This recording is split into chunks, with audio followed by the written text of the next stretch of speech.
जो बाइडन ने 46वें अमरीकी सदर का हलफ उठा लिया। अमरीकी सुप्रीम कोर्ट के चीफ जस्टिस ने बाइडन से हलफ लिया। अपने पहले खिताब में अमरीकी सदर ने कहा, आज अमरीका में नया दिन है, जमहूरियत कामयाब हुई। बाइडन का नफरत, अंदरूनी दहशतगर्दी और सफ़ेद फाम नस्ल परस्ती के खात्मे के अज़्म का इजहार। कहा, सरहदों से बाहर पैगाम है, हम अपने इत्तेहादों को बेहतर बनाएंगे और मिलकर काम करेंगे। हमें इख्तलाफात को जंग में नहीं बदलना चाहिए। बोले, तमाम अमरीकियों का सदर हूँ और सबके लिए यकसा सोचूंगा।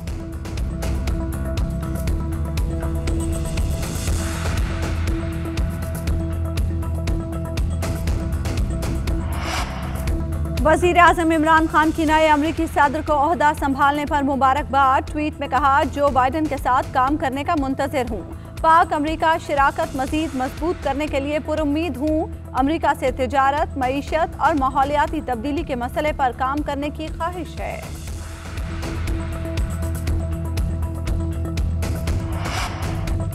कमला हैरिस ने अमरीकी नायब सदर के ओहदे का हलफ उठा लिया। कमला हैरिस अमरीका की पहली अफ्रीकी, एशियन और खातून नायब सदर हैं। कमला हैरिस के वालिद अफ्रीकी जबकि माँ का ताल्लुक इंडिया से था।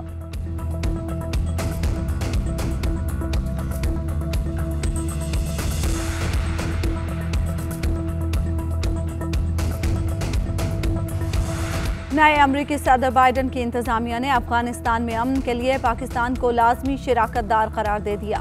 पाक फौज के साथ मजबूत रवाबित जारी रखने और पाक फौज के अफसरों का तरबियती प्रोग्राम बहाल करने का इशारा।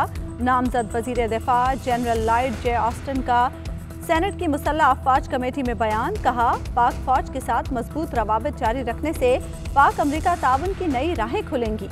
वजीर दिफा की हैसियत से पाकिस्तान की मदद हासिल करूंगा। नई अमरीकी इंतज़ामिया और पाकिस्तान की तरजीहात मिलती जुलती हैं। अफगानिस्तान और दीगर अहम मसाइल के हवाले से अच्छा आगाज़ हो सकता है। वज़ीर ख़ारजा शाह महमूद कुरैशी की GNN से खुसूसी गुफ्तगू। कहा, जो बाइडन जनूब एशियाई खित्ते और पाकिस्तान पर वाज़ेह राय रखते हैं। अगर अमरीकी सरमायाकार पाक चीन इक़्तिसादी जोन्स में सरमायाकारी करना चाहेंगे तो उन्हें खुशामदीद कहेंगे।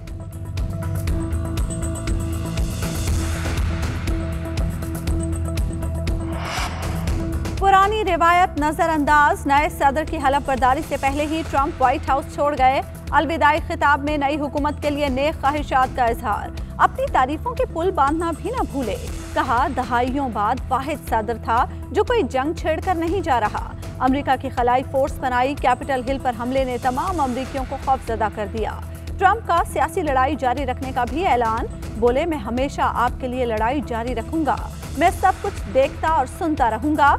जाते जाते चीन पर तनकीद। कोरोना वायरस को फिर चाइनीज वायरस कह दिया। ट्रंप को 21 तोपों की सलामी भी दी गई।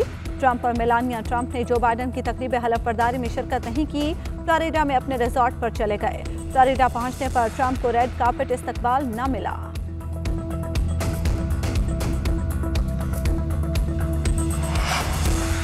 Army chief general Qamar Javed Bajwa का सियालकोट गैरिजन का दौरा। वर्किंग बाउंड्री की सूरत हाल और ऑपरेशनल तैयारियों पर ब्रीफिंग दी गई।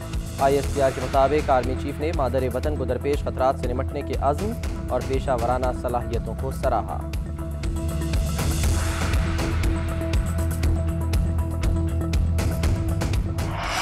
डाकुओं की शक्लों से वाज़ेह है कि इनकलाब आना शुरू हो गया। परवेज मुशर्रफ जैसा ताकतवर हुक्मरान भी इन डाकुओं का दबाव बर्दाश्त नहीं कर पाया। ताकतवर होने के बावजूद घुटने टेक दिए। वज़ीर आज़म इमरान खान का वाना में तकरीब से खिताब। कहते हैं, मुशर्रफ ने इनको 2 बार NRO दिया। ऑपोजिशन को खुशफहमी है कि ब्लैकमेल करके NRO ले लेंगे। वज़ीर आज़म का वज़ीरिस्तान में 3G और 4G सर्विस शुरू करने का भी ऐलान। बोले, भारत इंटरनेट से इन इलाकों में इंतशार फैलाना चाहता है। माजी में कबायली इलाकों का इंतजाम रोकने की भी कोशिश की गई।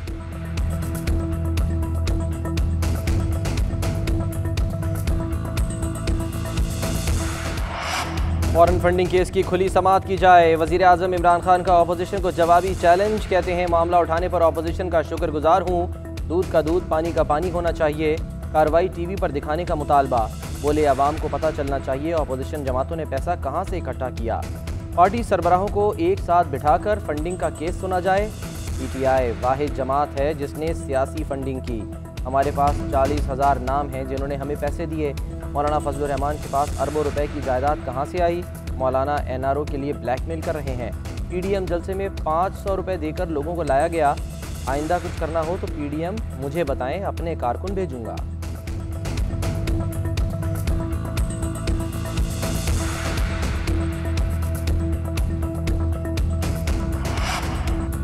तर्जुमान मुस्लिम लीग नून मरियम औरंगजेब ने वजीर आजम के फॉरेन फंडिंग केस को आवाम के सामने ओपन करने के दावे को झूठ करार दे दिया।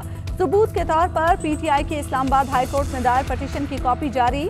कहा, इमरान साहब फॉरेन फंडिंग केस छुपाना नहीं चाहते तो 23 खुफिया अकाउंट्स आवाम के सामने क्यों नहीं लाते? मुकदमे की कार्रवाई खुफिया रखने की दरखास्तें क्यों दायर की?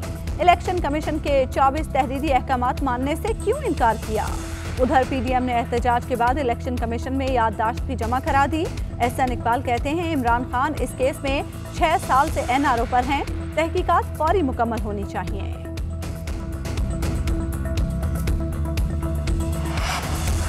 अकबर एस बाबर का पीटीआई फॉरेन फंडिंग केस में इलेक्शन कमीशन की स्क्रूटनी कमेटी पर अदम एतमाद। कमेटी ने कार्रवाई रोककर मजीद तहकीकात से इनकार कर दिया। अकबर एस बाबर ने सवाल उठाया कि पीटीआई के 23 बैंक अकाउंट्स क्यों सामने नहीं लाए जा रहे? ये तहकीकात शफाफ नहीं। इलेक्शन कमीशन स्क्रूटनी कमेटी के बजाय खुद फैसला करे। पीटीआई के वकील शाह खावर ने दावा किया कि एतराज़ात का जवाब मिलने पर अकबर एस बाबर परेशान हो गए। उधर इलेक्शन कमीशन ने गोश्तवारों और पार्टी फंड्स की छानबीन के केस में तमाम जमातों को नोटिस जारी कर दिए। 19 सियासी जमातों से 24 फरवरी तक जवाब तलब।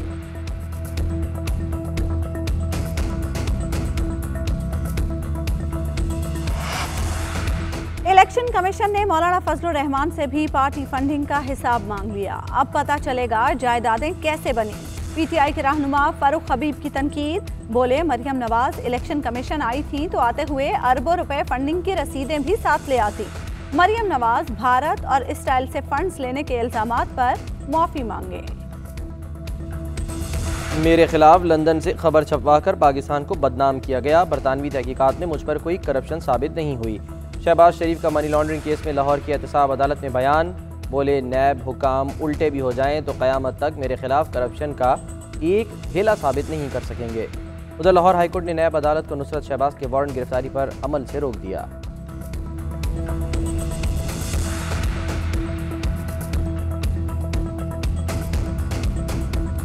नैब ने हमेशा कानून की हुक्मरानी पर अमल दरामद को यकीनी बनाया। चेयरमैन नैब का कहना है, किसी भी धौंस और धमकी को बलाए ताक रखते हुए मेरिट पर काम जारी रखेंगे।